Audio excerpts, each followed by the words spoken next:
ও বাবা, কি করতে গেছিলে আমার সাথে? কি হলো? কি হলো মানে? আমার পুরো মান সম্মানটাকে ডুবিয়ে দিলে তুমি। আমি কি করলাম আবার? এই তুই কার দরুন বিয়ে বাড়িতে গেছিলিস? ওটা কার বিয়ে? আমার তো বন্ধুর বিয়ে ছিল ওটা। কার সাথে খেতে বসেছিলি তুই?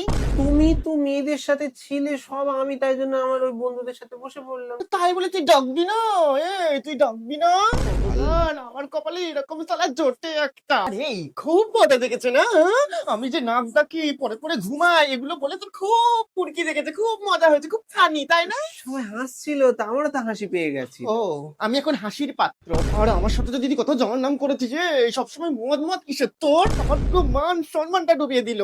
হ্যাঁ, আমার বান্ধবীর বয়ফ্রেন্ড গুলোকে দেখেছিস কি সুন্দর তারা মজা করছে, ছবি তুলছে, আর তুই কটা ছবি তুলেছিস আমার সাথে?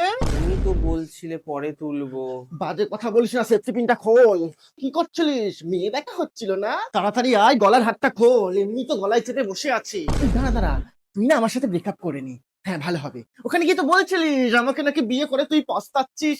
কি পস্তেছিস তুই? হ্যাঁ, আরে মজা করছিলাম তো তোমার বান্ধবীর না সাথে। মজা। তুই একটা কাজ কর, তুই আমার বাবা যত গয়না দিয়েছে তুই ফেরত দে। তুই আর তোর মা তো বসে খাচ্ছিস ওই গয়না। ভালো কথা, ওই কাকিমাগুলো যখন বাচ্চা নেওয়ার কথা বলছিল তোর মুখ খুলিনি কেন? বললাম তো ওদেরকে। না না, তুই বলিসনি। বলেছি, বাজে কথা বলবে না, বললাম তো বলেছি।